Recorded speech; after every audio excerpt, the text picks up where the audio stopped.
Real quick on my side, we've got the Oxit here, developed 100 projects, connected millions of sensors, and we're an AWS partner.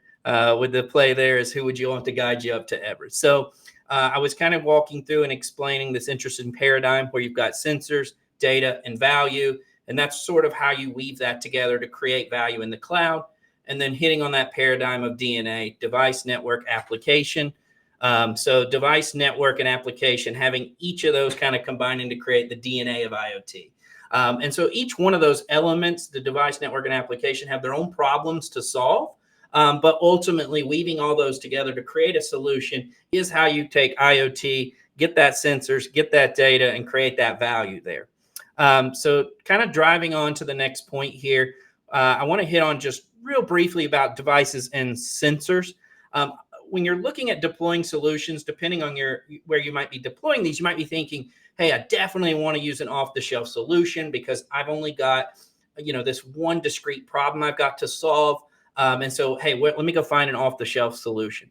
Other types of solutions might be tailoring to a tailored built solution, a custom solution.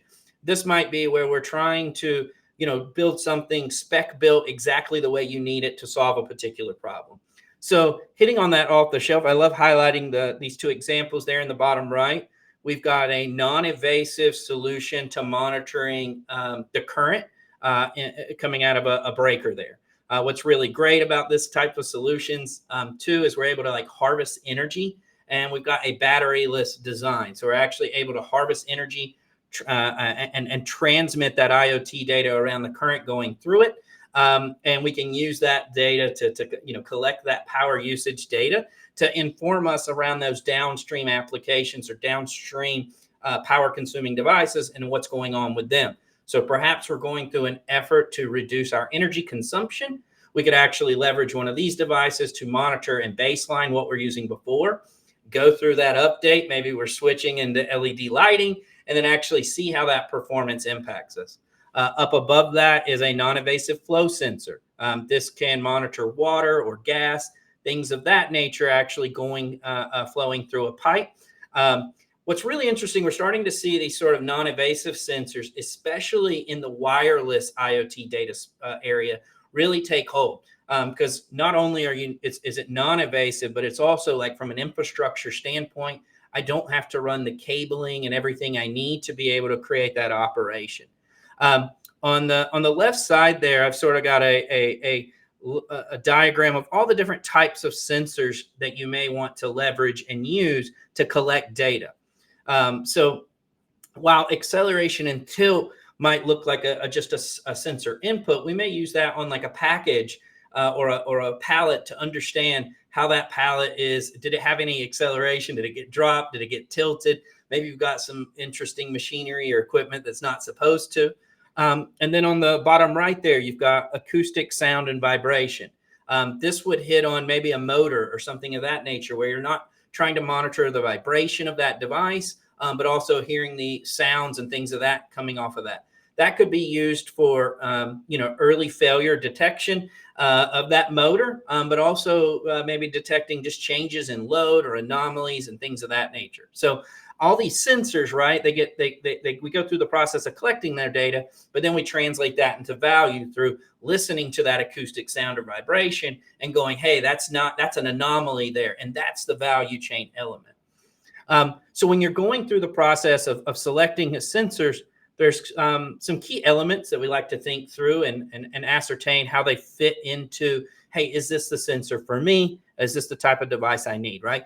So a couple of just categories and things to think through as you're going through that sensor selection, but also identifying that there's some maturity that's happening in the market, enabling new and novel solutions. So power source. As I mentioned, that non-invasive power meter going on, we've got interesting solutions that are coming out today that actually are not requiring even batteries. We've got indoor solar solutions. We've got devices that can, siphon off that power going through that cable there with that CT. But maybe we're looking at a solar deployment where we're doing something out in the field where we don't have a power drop, but also looking at that power over Ethernet. All of these options lead into power source, but recognize that from a sensoring and a device perspective, there's a lot of innovation going into those spaces, enabling you more opportunities to interact with devices. I've also already hit on that non-invasive element, looking at that through the lens of what am I, perhaps I don't want to take my line down, or I don't want to impact the downstream customer. So there are lots of interesting new non-invasive installations that we can actually clamp on to particular devices without actually needing to take those devices offline to enable that installation. I wanted to hit on reliability and redundancy. So, anytime you're looking to go into wireless, this becomes sort of an interesting area where people get a little concerned around how am I actually going to make sure I get this wireless data and things of that nature. And this is where, even if you're doing a wired solution, you may look at reliability and redundancy in an interesting way. So understand that when you go through that sensor selection, understanding how important it is to get that data. Can I manage? Is it okay if I miss a packet or two? Going back to that wireless power monitoring solution, or is it key that I get every data point? And understanding that will enable that sensor selection and what you're trying to accomplish there. Redundancy could mean multiple sensors, but it could also mean how you think about your network and other elements upstream from that with the application, and how redundant and reliable that upstream elements are as well.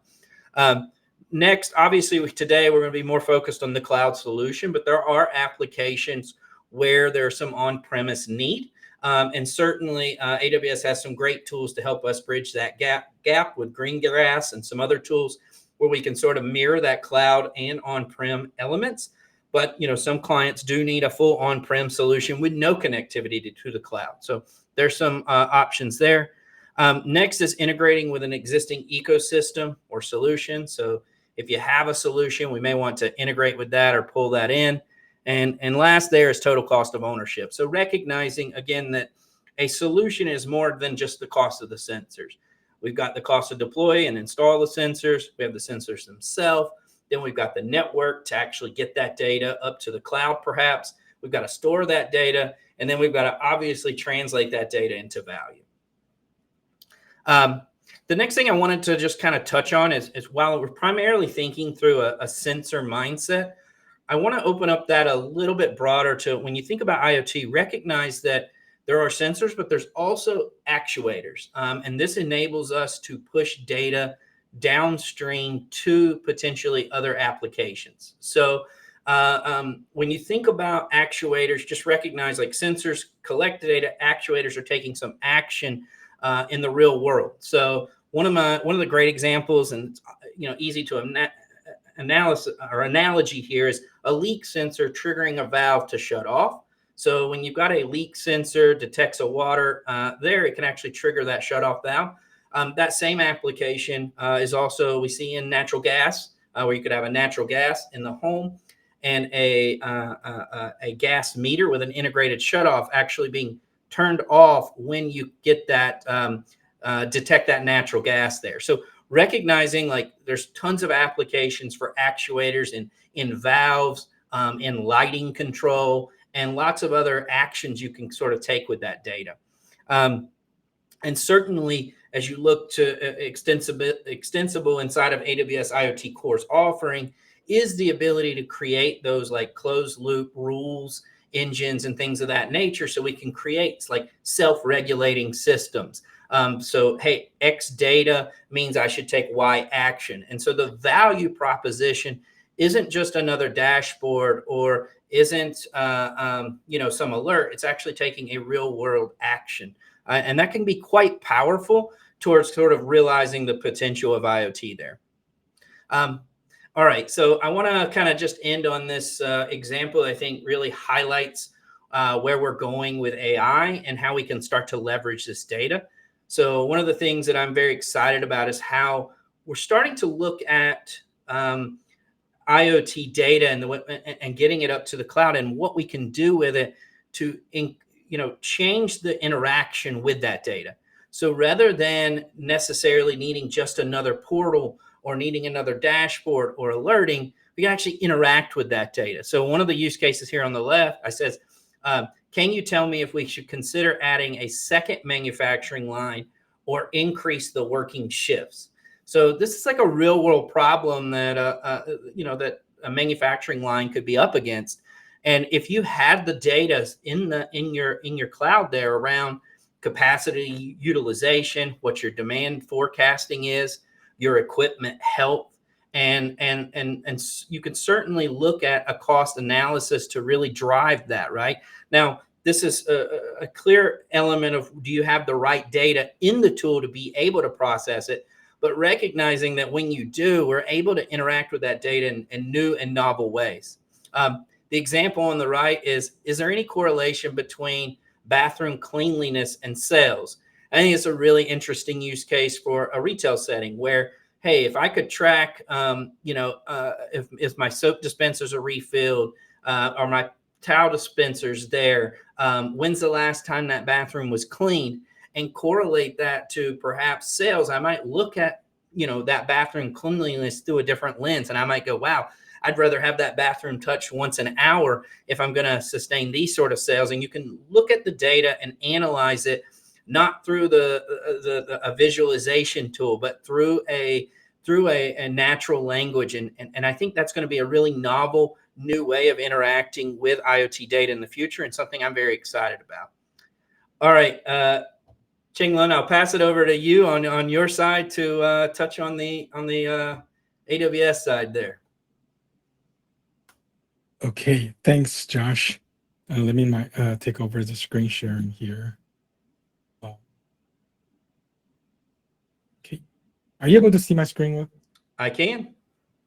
Okay, well, thanks, Josh. Right, so good afternoon, everyone. My name is Qinglun, and I'm a senior solutions architect with AWS. Has been with AWS for almost 4 years. So I focus on the small and medium business greenfield side.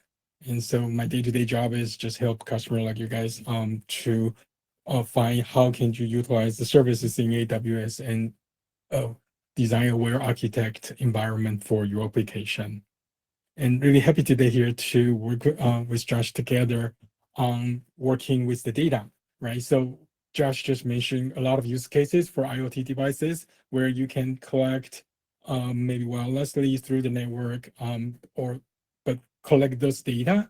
And so, Josh mentioned DNA, and I want to focus on the D and data and the application, right? So instead of the device, I focus on the data and application. So DNA is what I'm going to cover here.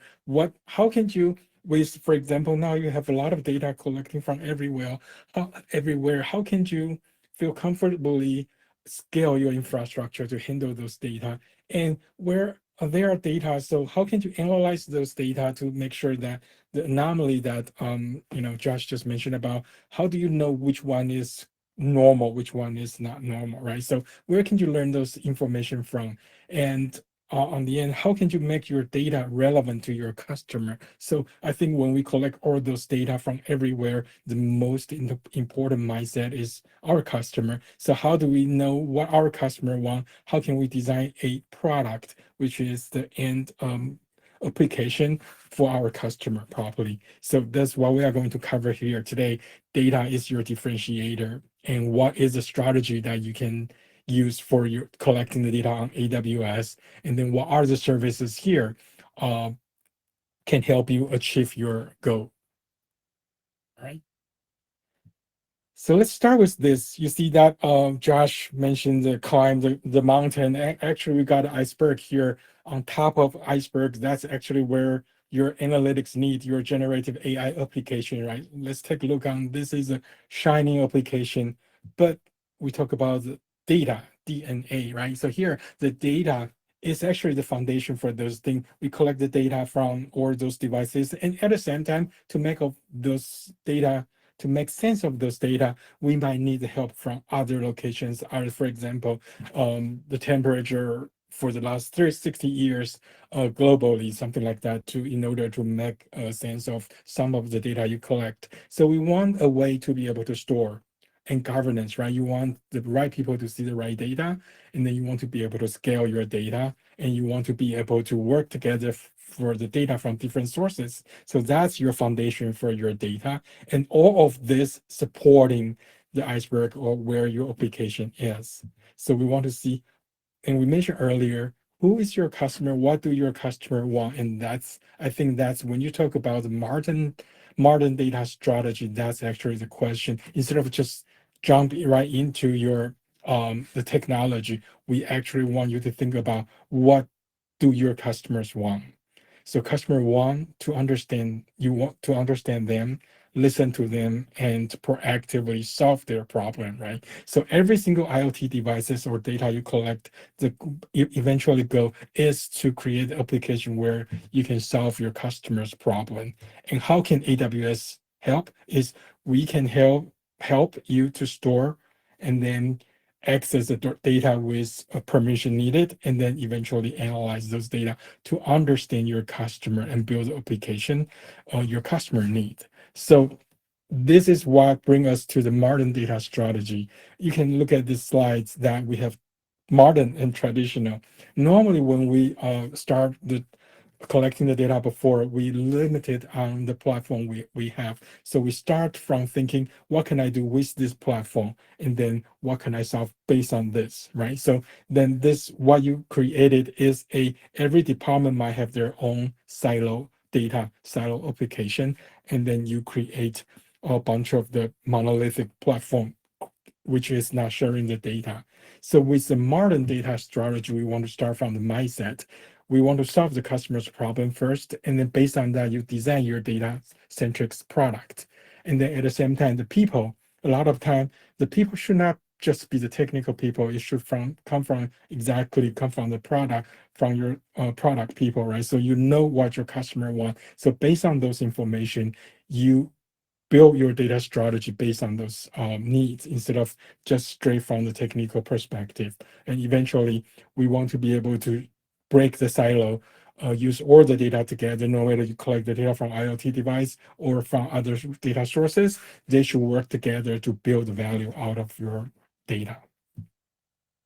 So here is what we have and what we need.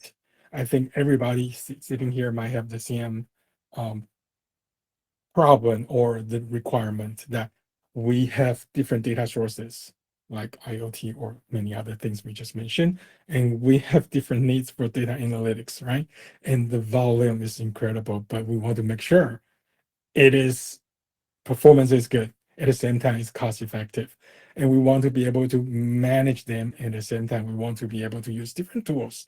And we want to make sure that the more data we collect, we don't have to worry about spinning up another server. We want this to be a scalable solutions. And very importantly, the right people can only access the data at the right point. And traditionally, the solution is you collect the structured data from all your application and then put them into the data warehouse, and that's backend for your BI, right, and your reporting. And now we have something called data lake. We will go into more detail later, that you collect IoT device information into, which is structured or semi-structured or non-structured data, and you put them all into a data lake. In the AWS, we use S3 data lake solution. And so this helps you to be able to collect more data regardless the structure, and at the same time, it's low cost, right? So you detach your compute from your storage. But this is not the solution. Just data lake itself is not the solution. That's what brings us to here, the modern data architecture. Data lake is the center of this graph, but at the same time, you want to have some principle. For example, you want to have the right tool at the right time, relational database, non-relational database, or you have data warehousing. And at the same time, you can analyze your log or the data you process from the IoT devices. But at the same time, you want to process those data, right? So you need the big data processing, and then you want to be able to learn from those data you can connect to the data machine learning services. So this is basically we call it modern data structure. We have the data lake in the central, but at the same time you will be able to move your data in and out and around the perimeter, and at the same time secure your data. So these are the principle for this, like a hub and spark the spoke graph is you want to have a scalable data lake in the central, and then you have purpose-built services. When you need certain services, for example, you need really quick analyze services, you can use data warehouse with Redshift. And when you need to be able to uh, unify governance your data, right? So we have data uh, lake formation to help you define the permission and protect your data, right? So scalable data lake, purpose-built services, seamless data movement in and out around the perimeter, unified governance, and performant and cost effectively. So when you don't need that real-time data, you can park them in the data lake. And then when you need the performance, move them to the service where it can give you the performance. So those are the principle for the modern data strategy. And just to give some example here for the use cases, right? How can you integrate all those services together? And real-time event-based visualization insight, I think this is very common use cases, IoT. You collect the data in real time, and at the same time, you want people to be able to see a real-time dashboard or real-time report. So what you can do is basically have the data inject somewhere. It doesn't have to be the data lake, but it could be some other services, and you can trigger a Lambda function and then process the data as needed, but at the same time, store them somewhere. For example, you can store them in the data lake on the S3, or you can store them in the data warehouse on the Redshift, and then have your QuickSight or Athena as a service to query those data and to give you the real-time visualization and insight. So I know there are a lot of service name I mentioned here, and feel free to come check with us on how those things are. But because of the time we have today, I will just go through those quickly. For example, QuickSight is our BI tool. Athena is a service that allow you to query your data on the S3, the object storage, and you without store them in a relational database or data warehouse.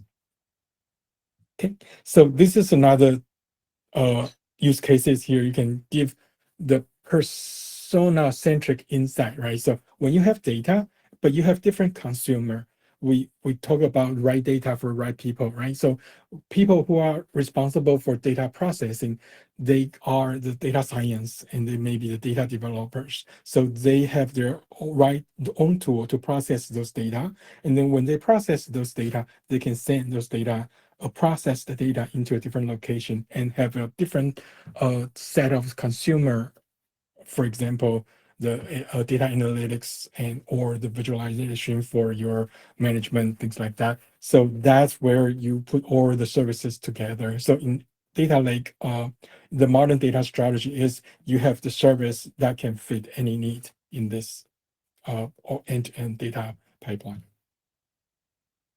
All right.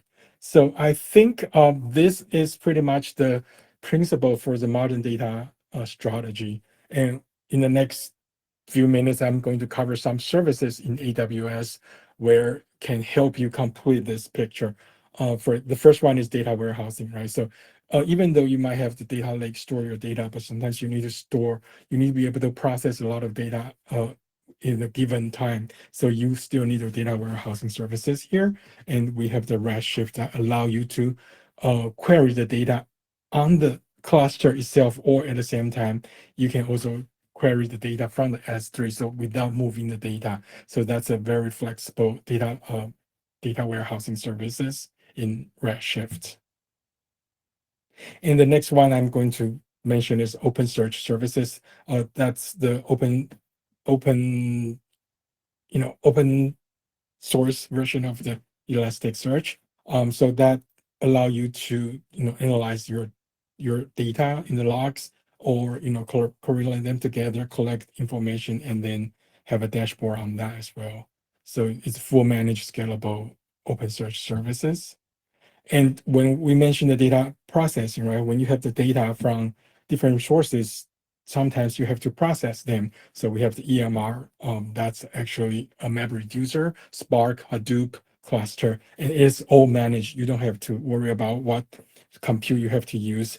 You can use our EMR to spin up the serverless, for example. One of the type is serverless to help you process your data as you need, and then you can scale up, scale down, depends on your data amount.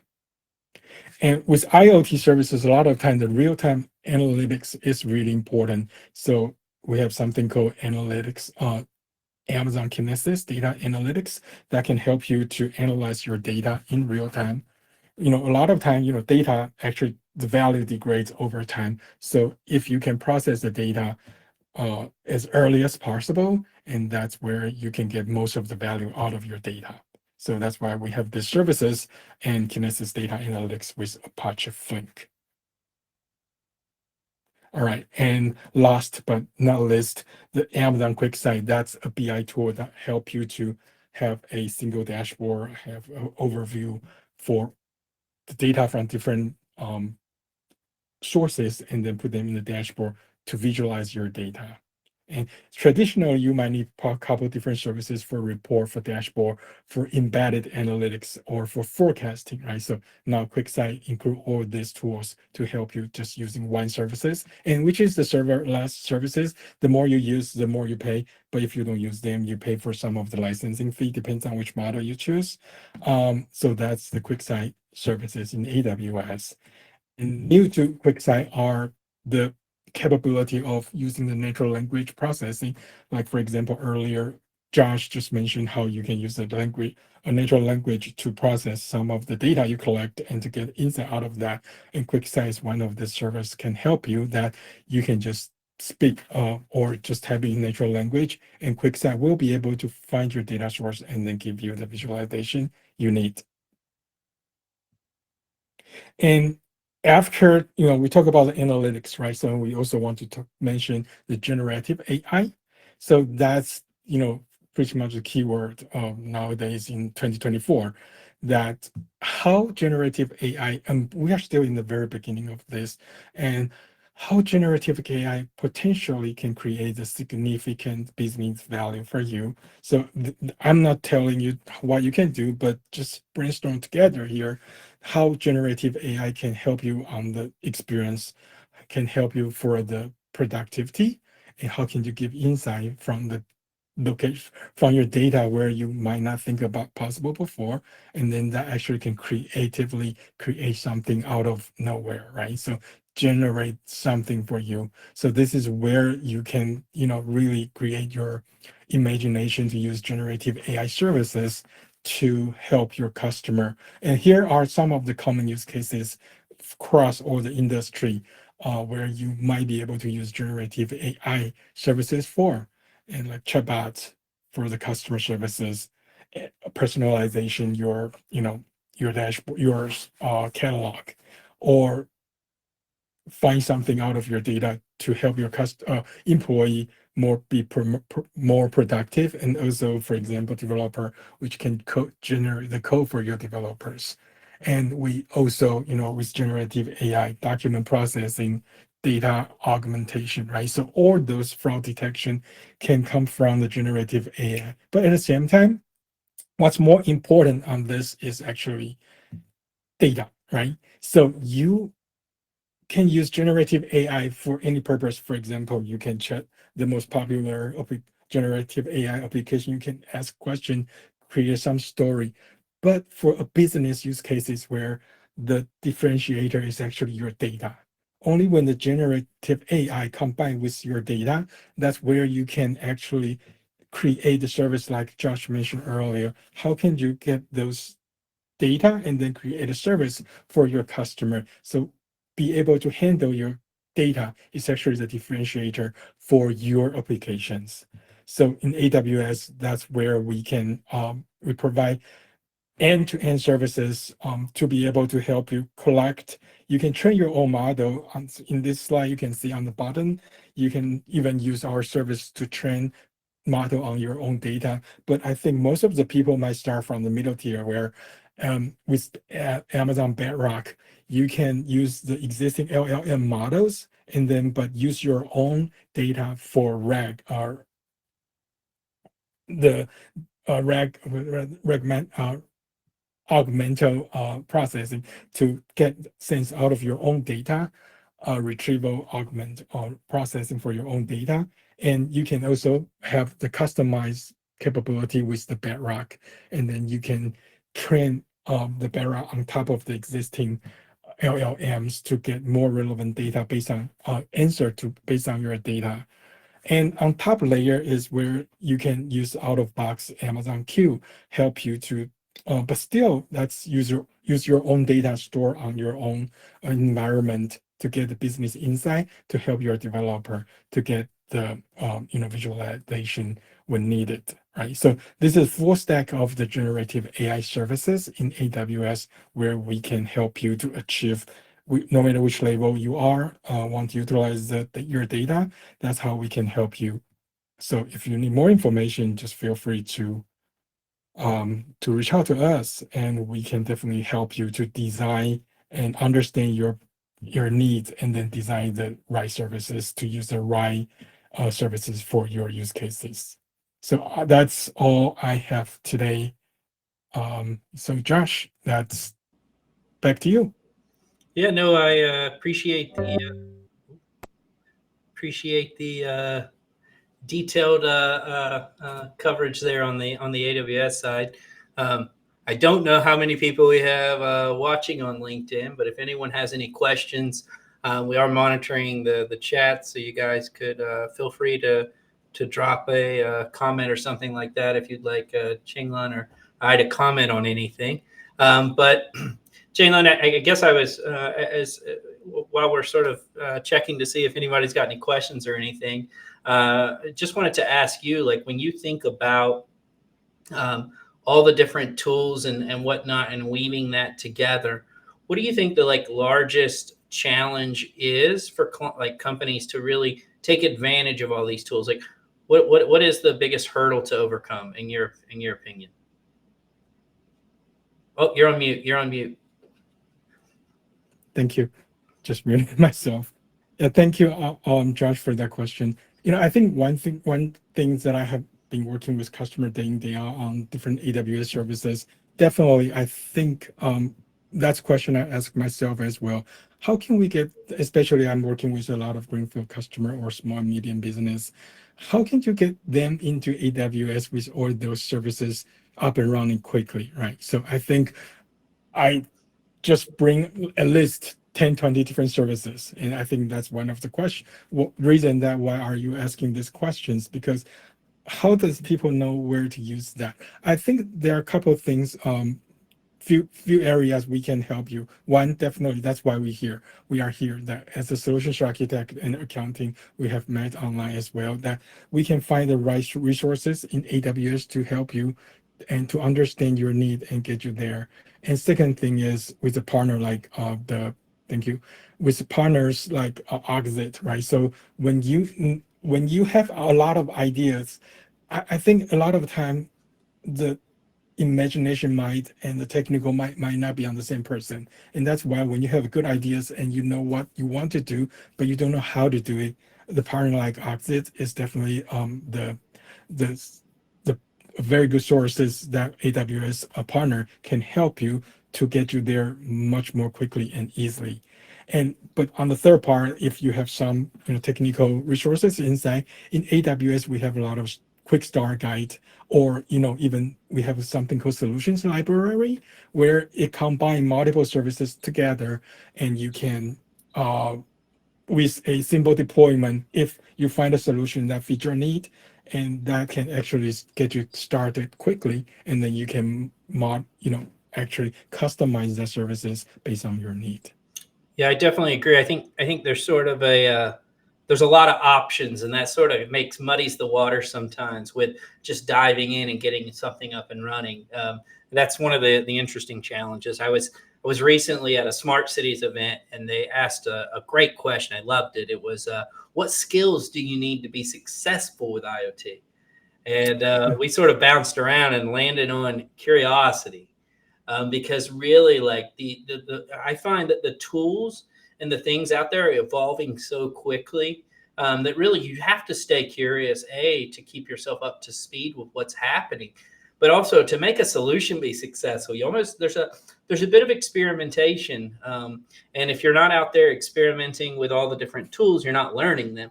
But also, because they're constantly evolving and changing, it's almost mandatory to be curious, to as sort of the prerequisite to be successful with technology today, which I find quite interesting. I know Very true. you hit on the AI element, but I wanted Mhm. to, and you touched on the generative component of that.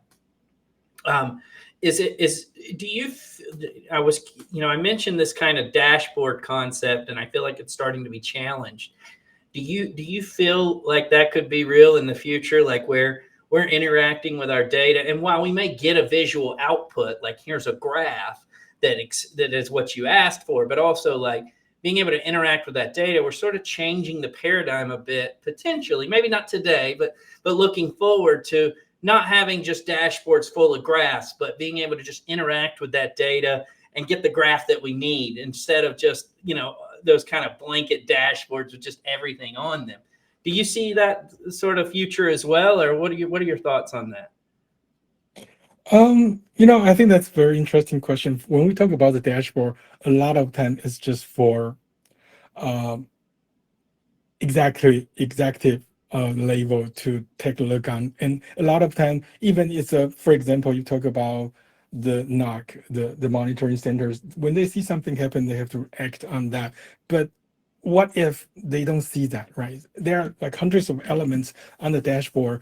I think dashboard is a tool for you to easily find something when you have time and the attention to the dashboard. But more importantly is how the data was processed behind the dashboard, and where is your actionable triggers, right? So when something happened on the dashboard, even though people are looking at the dashboard, the data behind that should already have actionable item that triggers automation based on that. So I think it is already here in a lot of use cases. How can we call it self remediation of the problem? Yep. You shouldn't rely on the dashboard to become your remediation point, but it's just help you to visualize that. But whatever happened before that, the data behind the scene can be taken care and in AWS, or I don't know if you guys have a solution for that, but for example, step function or something, you can really base on that step by step when something happened and what are you going to do, so you can trigger a lot of like event driven actionable item out of your data. Yeah. And I think that's where I'm sort of leaning, is I think the human element of this, as the automation builds up and it gets stronger and stronger, the human element of this is really about the creative, right? I think you mentioned like come up with whatever idea, right? So, I think there's going to be lots of little interesting abilities to look at two data sets and see how they interact with each other, and understand, how you want to use that data and make the most of it. But ultimately, right, like I kind of see that future, right, where it's like less dashboards and more interacting with the data. And even if you were still the remedial agent, I could see asking that, hey, what are the things that need my immediate attention to take care of? And the AI being better at presenting that data using all of the kind of metrics and weightings, right, then perhaps a dashboard may be able to convey appropriately. But nonetheless, I digress into that future that I think we're headed towards. But okay. It is coming, and I think they are coming in the speed that we have never seen before. So it will be there really Yeah. soon. Yeah, it was really Actually, interesting. There's a colleague that I was working with in the industry, and they built a sensor that monitors the moisture of plants, and and it goes like into the plant, right? And they have like a model where you interact with it and say, hey, I'm grown now. Where should I be planted outside? You can interact with like the plant how much what did you have enough water, and like asking the plant if it had enough water. It's just really cool, and it like responding back, but it's using all the data to sort of give it a kind of virtual representation. So I think that stuff's fun. All right. Well, Ching Lun, I really appreciate you taking the time to join me on here today, and look forward to connecting again in the future. Yeah, looking forward to that as well. Thank you, Josh, for this opportunity and this webinar to present together. Perfect. All right. Take care. Bye for now. Thank you. Bye-bye.